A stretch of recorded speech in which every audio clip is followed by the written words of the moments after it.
An early morning fire completely destroyed the SMG Cabinetry operations in Mount Pleasant Village early this morning. Firefighters worked tirelessly through the early morning, but not much could be recovered. Our Noel Ferguson has the story and the owners and the future plans, that is, of owners of the business. An early morning fire destroyed the SMG Cabinetry operations located near Mount Pleasant. Fire Branch Chief Superintendent Walter Evans said police got the call around 3:30 Thursday morning. When we got there, this was at around 4:45, we had two units which had arrived. First, one from Cable Beach Fire Station, the other unit from the Carmichael Road Fire Station. They met heavy flames issuing from a single-story concrete structure and also to a trailer which is used for office purposes. Officers immediately called for backup, and there was a unit which joined them from headquarters, which made 3 fire units in total. The SMG Cabinetry fire was dangerous for firefighters. We had a situation where we had several explosions which were ongoing as a result of the paint thinner and the contact cement and other items that they may have had there which are flammable. You can see in the back of me, they have a stack of plywood. They burning, they stack together. Instead of using a lot of manpower, we're letting it burn out. And once it burned out, it burned down, then we try to extinguish it. Now, when our ZNS News arrived on scene, firefighters could still be seen attempting to out this fire. According to Superintendent of Police Walter Evans, it may take a while until they get to the bottom of this. At this stage, an investigation has been launched into the cause of this fire. We do not know what caused the fire, but an investigation has been launched. We believe that as a result of that, there may be several $100,000s of damages.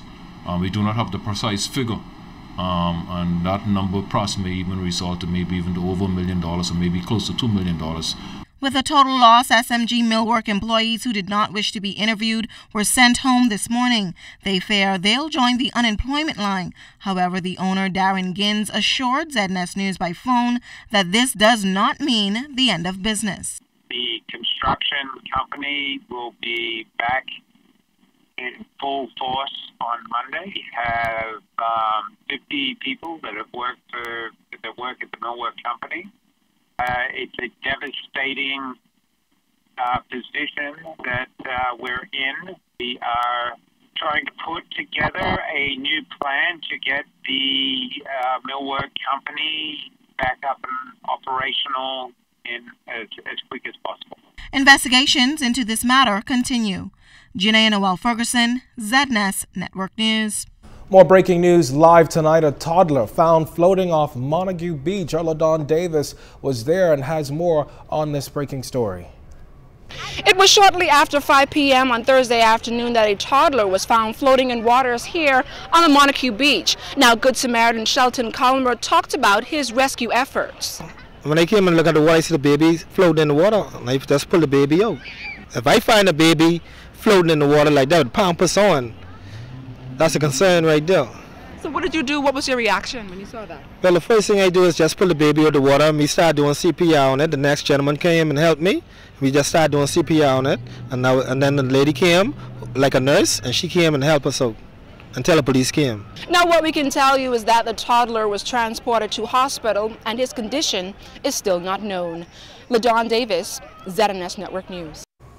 The latest spate of murders and shootings is presenting a level of concern for Tourism Minister Obi Wilscombe. He said that while a warning is typically issued to visitors when a U.S. resident is harmed, Bahamians have to be mindful of their actions and the long-term implications. Now, the United States Embassy has issued reports and warnings about crime in Providence in the past, which were not welcomed by government officials. But Minister Wilscombe said an effort is being made to streamline the message to U.S. visitors. We've been talking with the Charge of the Affairs, the new Charge of the Affairs, and we believe that we have good dialogue going on, and we believe that we're going to make headway in ensuring that whenever a message is sent out or any advisory or warning is given, that it captures in perspective what is happening in the Bahamas. The truth is we had a period when the country had gone to sleep and there was no crime, which was excellent. Which means that we can do it, which means that the Bahamian people can, young men in particular, can manage themselves better. What we have to do is work constantly, diligently, with determination to ensure that we can rid our country of the menace, because it does affect us even psychologically. But the image of the country, we're in a smaller world now. We're in a global village. The world has shrunk. The internet gets the messages out overnight. And the fact that we are now seeing better numbers come in the Bahamas, people are coming to have fun in our country. We don't want to tarnish that or crash that. We want to continue to build. Convicted murderer Devron Patterson, also known as Lil Ron, will spend the next 40 years behind bars for the 2011 murder of Andres Charles. That sentence handed down today by Justice Indra Charles. According to evidence in the case, 26-year-old Charles was gunned down near Bulldog Alley off Gibbs Corner back in May of 2011. Prosecutors say he was sitting in a car when someone pulled up and shot him.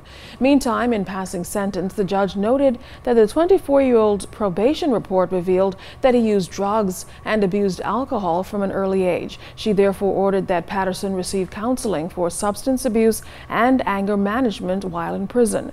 Attorney Koshina Marshall prosecuted the case. This portion of the news was brought to you by McDonald's. McDonald's, I'm loving it.